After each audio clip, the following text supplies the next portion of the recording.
আমাদের দুটো লস আছে ট্রান্সফরমারে। একটা হলো আয়রন লস আর একটা কপার লস।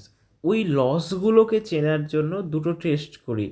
ওই লসগুলো যে কোথায় কতটা হচ্ছে সেইটা মেজার করার জন্য আমরা দুটো টেস্ট করি, একটা ওপেন একটা শর্ট সার্কিট। ওপেনের ডায়াগ্রাম এটা, আর শর্টের ডায়াগ্রাম দেখছি। এটা আমাকে মনে রাখতে হবে যে ভোল্টেজটা কোথায় লাগিয়েছি দেখে নিতে হবে। তারপরে ওয়াটমিটার, অ্যামিটার, এটা লো ভোল্টেজ সাইড, এটা হাই ভোল্টেজ সাইড। দেখা হলো। দেখো কি লেখা আছে, no load loss, find no load loss or core loss. ঠিক আছে, আয়রন লস বলি। এই wattmeter, voltmeter, ammeter are connected to in low voltage side. তো এটা তো বললামই, তাহলে এই পয়েন্টটাও হলো।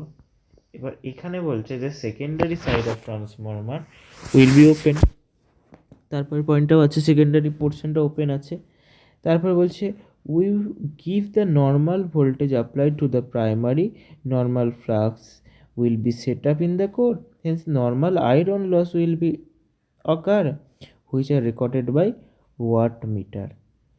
কিছু কি বললো এখানটায়, বাংলাতে বলছে যে নর্মাল ভোল্টেজ দেব, তার জন্য ফ্লাক্স তৈরি হবে, সেই ফ্লাক্সের কারণে আমরা আয়রন লস দেখতে পাবো ওয়াটমিটারে। ওয়াটমিটারে আয়রন লসটা দেখতে পাবো। তাহলে ভোল্টেজ দিচ্ছি। আচ্ছা, ভোল্টেজ দিচ্ছি কি করে? যেখানে দেখো এখানে লো ভোল্টেজ সাইড আছে, তার জন্য আমরা ভোল্টেজটা দিতে পারছি। ঠিক আছে, এটা এই কথাটা মনে রাখবো, কারণ পরবর্তীকালে এটা অনেক বড় কাজে লাগবে। যে অ্যাজ, তারপরে আমি পড়ছি যে এখানে as the primary no load current I not measure by ammeter, সেটা ছোট অ্যামিটার আই নট বলছে যে নো লোড কারেন্টটা কি আই নট, যেটা অ্যামিটার মেজার করছে যেটা খুব কম, তার জন্য সেখানে কপার লস যেটা আছে সেটা দেখতে পাওয়া যাচ্ছে না। ঠিক আছে, এটাই বলেছে। Hence the wattmeter reading represent practically the core loss under no load condition. তাহলে wattmeter reading represent core loss, সেটা আমরা দেখে নিলাম।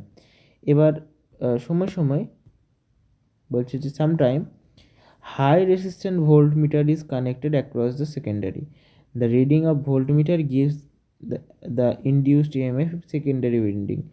আচ্ছা, বলছে কিছু সময় হয় যে হাই রেসিস্ট্যান্ট ভোল্টেজ কানেক্ট করা হয় সেকেন্ডারিতে।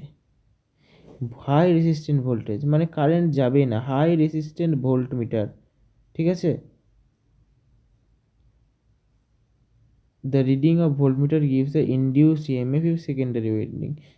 মানে মানে ভোল্টমিটার কানেক্ট, আমি কারেন্ট চলে যাই বললাম না, ওটা ঠিক না। যে ভোল্টমিটার কানেক্ট করা হয় ওই ইনডিউস ইএমএফটাকে চেক করানোর জন্য সামটাইম, কিছু সময়, কিছু কিছু সামটাইম, কোনো কোনো কোনো ক্ষেত্রে। আর এটা শর্ট সার্কিটের ডায়াগ্রাম, এ ডাব্লিউ ভি, আর এখানে ভি ডাব্লিউ এ। আচ্ছা, এখানে ডাব্লুটা আছে, এ আর ভি, আর ভি আর এ। দেখো, এ আর ভি, আর ভি আর এ, এই দুটোই চেঞ্জ হচ্ছে। দেখো এটা শর্ট করে দিয়ে দিয়েছি। আচ্ছা, এখানে দেখো এটা হাই ভোল্টেজ সাইড, এটা অলরেডি হাই ভোল্টেজ সাইড, তাহলে low voltage side transformer short হয়ে গেছে। তারপরে applied voltage in small percentage of the normal voltage, applied ভোল্টেজটা এত স্মল পার্সেন্টেজ নর্মাল ভোল্টেজে। আচ্ছা, অ্যাপ্লাই ভোল্টেজ করতে হবে কিন্তু খুবই কম, তাহলে কি হবে যে core loss are very small with the result of ammeter reading represent the full load copper loss I square R loss for the whole transformer। আর এখানে হাই সাইডে দিয়েছে, এটা লিখেছে। আচ্ছা, বিষয়টা দেখো যে ভোল্টমিটারে ভোল্টেজ দিচ্ছিলাম, তাহলে একটা কথা দেখতে পাচ্ছি যে ভোল্টেজ, যে আমাদের কোর লস আছে সেটা দেখতে সাহায্য করছে, তাই তো। হাই ভোল্টেজ সাইডে অল্প ভোল্টেজ দিচ্ছি, এতটাই কম যে এখানে রিডিংটা দেখাচ্ছে না, তার জন্য এখানে যখন রিডিংটা এখানে ওয়াটমিটারে কী করছে, লসের রিডিংটা দেখাচ্ছে। এবার এখানে যখন ভোল্টেজ হাই থাকছে, যখন এটা লো ভোল্টেজ আছে, যখন এটা লো ভোল্টেজ, আমি ওই এখানে প্রথমে ওপেন সার্কিটের কথা বলছি, এটা যদি লো ভোল্টেজ সাইড হয় তাহলে এটার পরিমাণ, এই যে ওয়াটমিটার এটা দেখতে পাচ্ছি, এটার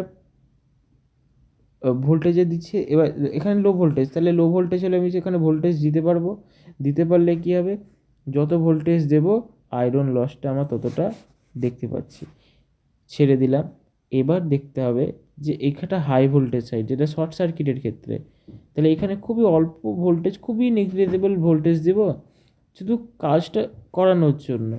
এই কাজটা করানোর জন্য যেই দিলাম, সে এখানে তাহলে কোর লসের জন্য তো আমি ভোল্টেজকে দায়ী করলাম, তাহলে এটা ভোল্টেজ এখানে ছিল না, তাহলে একটা লস পড়ে থাকবে, সেটা কি কপার লস, আই স্কোয়ার আর, যেটা এখানে খুবই স্মল, যেটা আছে সেটা দেখাবে, কত হবে সেটা জানি না, ঠিক আছে। এই হলো ফান্ডা, এই হলো জিনিসটা। তাহলে আমি এখানে বললাম কি ভি ডাব্লিউ এ মনে রাখবা, আর এ ডাব্লিউ ভি সেটা কিসের ক্ষেত্রে, শর্ট সার্কিটের জন্য। আর low voltage side high voltage side এটা মনে থাকবে, কারণ ভোল্টেজটা কোথায় দিতে পারবো, যেটা লো ভোল্টেজ সাইড। আর ওপেন কি করছে, কোর, কোর বানানে সি ও আছে, ও দিয়ে ওপেন সার্কিট টেস্ট। তো আশা করি বোঝা গেছে জিনিসটা।